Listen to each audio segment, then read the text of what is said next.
That run is that Daniel Plainview scuttle along the floor of the bowling alley that gets me every single time I watch this clip.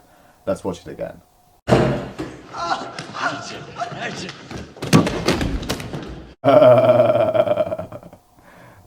Why is it funny? It's funny in part, obviously, because Eli's crawling around on the floor trying to get away from Daniel, but it's also funny because Daniel just sort of like smacks him in the back with a bowling pin, and when he falls down and like gets knocked out. I think that's also why it's funny. I think the other reason why it's funny is because of the Daniel Plainview run and then Eli getting killed, which is obviously very satisfying, of course, if you know anything about the character Eli Sunday. And yeah, I think it's a pivotal moment in that scene because it's something that I frankly didn't really see coming. I didn't see Daniel Plainview actually sort of condescending to actually kill Eli in a bowling alley quite the way he did, but I suppose it lives up to its title, doesn't it? The film, you know, there will be blood, and there certainly will be in the form of Eli Sunday getting brutally murdered on the floor of a bowling alley.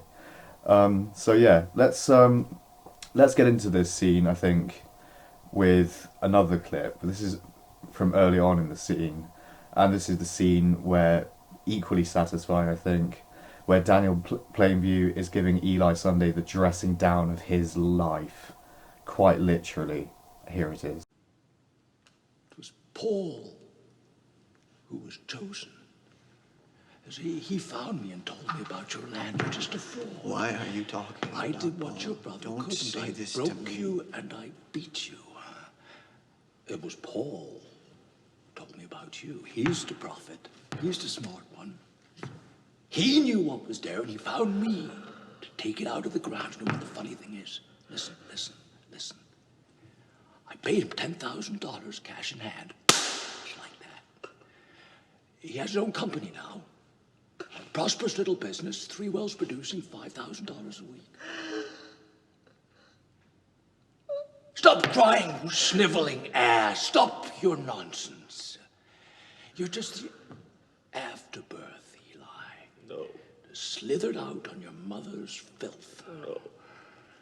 They should have put you in a glass jar on the mantelpiece. Where were you when Paul was suckling at his mother's teat? Where were you? Who was nursing you, poor Eli? One of Bandy's sows? That land has been had. Nothing you can do about it. It's gone. It's had. If you would just take this lease, Daniel.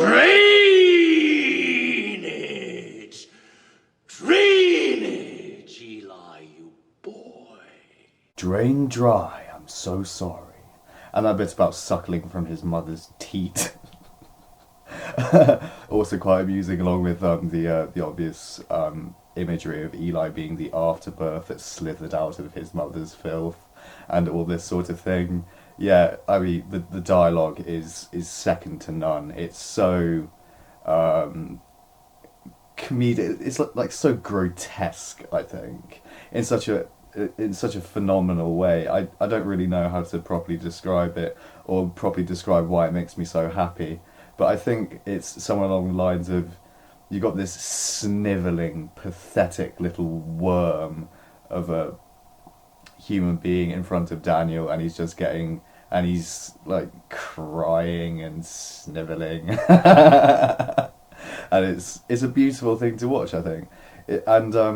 Daniel, he can't fucking stand him.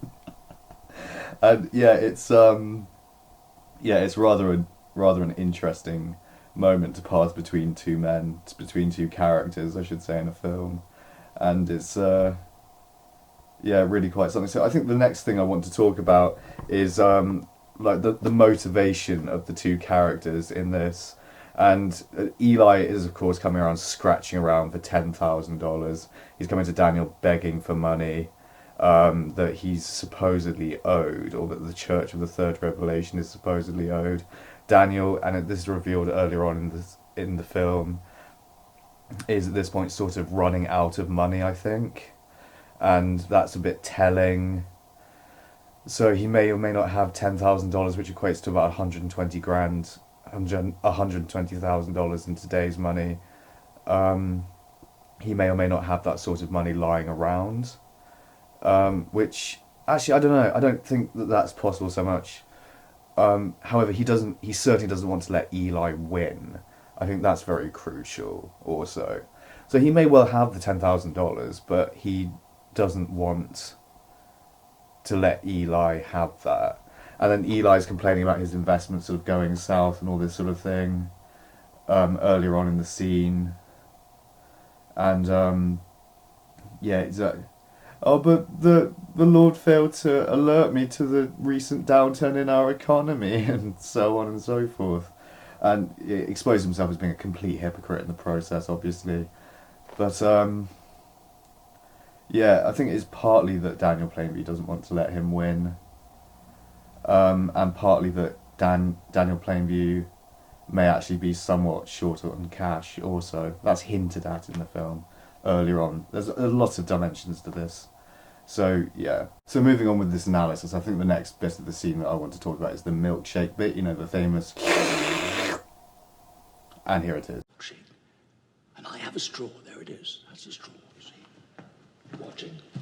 And my straw reaches across the room and starts to drink your milkshake. I drink your milkshake. I drink it up! Don't bully me, Daniel! So what is indicated by this fantastic bit of the film concerning milkshake? Well, what it indicates, of course, is this is basically Daniel Plainview telling Eli Sunday in no uncertain terms that, yeah, dude, I shafted you and Bandy. I've screwed you over, and all this business about drainage, I'm starting to think now maybe a bit of a ruse in the mind of Daniel, that, like, does he own everything underneath it because he owns everything around the property? I'm not so certain he does, actually. And that this business of drinking water, it also applies to oil, maybe, maybe not. And maybe in an American courtroom, you know, a priest and a little old farmer might stand something of a chance against this mighty and prosperous oil baron type who's, you know, obviously the evil bad guy in comparison to a priest. And who would a jury decide upon? Like, in whose favour would a jury come down on either side upon? Probably on the side of Eli and Bandy, which is, yeah, it's so short-sighted of Eli, and it's, I think, one of the reasons why Daniel kills him.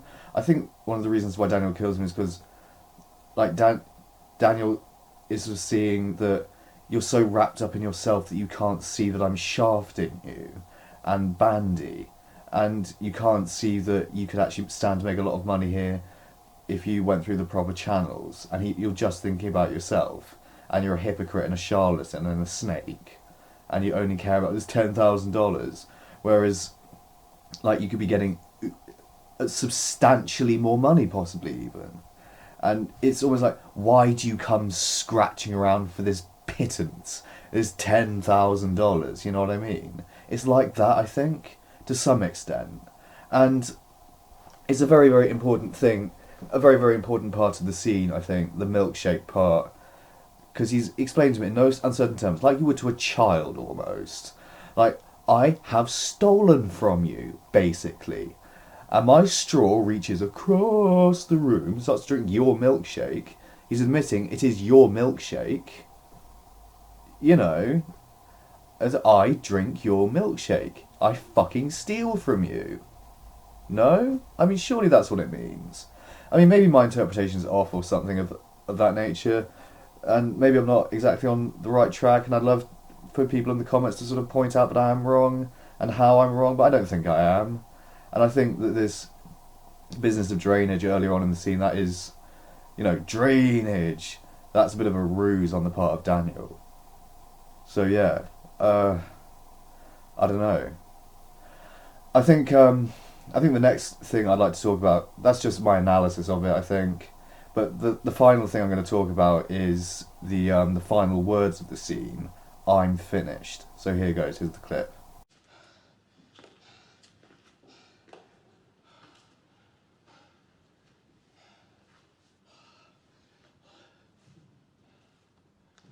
Mr. Daniel?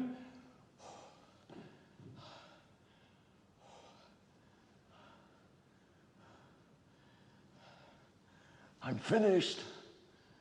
Yeah, he says, I'm finished. A very powerful and moving final bit of dialogue, I think. Since, well, he's of course finished. He's killed a priest in a bowling alley and some guy has been a witness to it. His housekeeper guy, who he frankly probably can't kill and get away with it.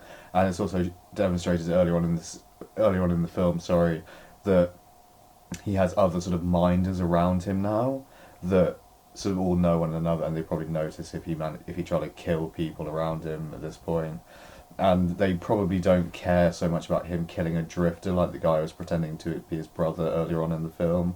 However, they most certainly would care that he's killed a priest. You can't go around killing ministers of the church, I don't think, in early 20th century America. What are they going to do to Daniel? They're going to hang him. They're going to hang him for that, I reckon. Or at least send him to jail for the rest of his life. So, yeah, he's on that level, he is finished.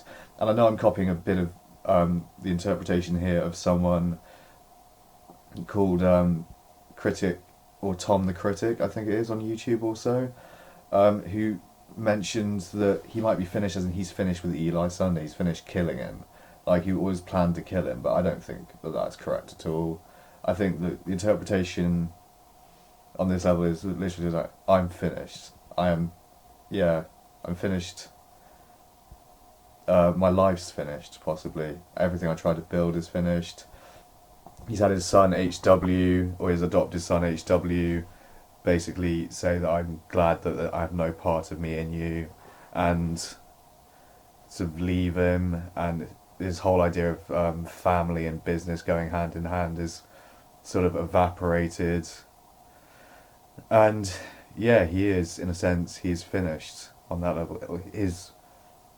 His great dream has sort of not really come to fruition, and it's a tragic ending, I think, on that level, for Daniel, because I think there was a sincere desire in him and a powerful motivation to be an ethical and responsible businessman, but he sort of reneged on that ambition to quite a great extent throughout the film, and it didn't really happen for him, unfortunately.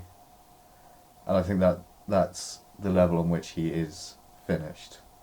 So thank you everyone for watching. I'm finished with this analysis of the scene, and thank you everyone for watching. Bye bye, and I love you lots. Thank you.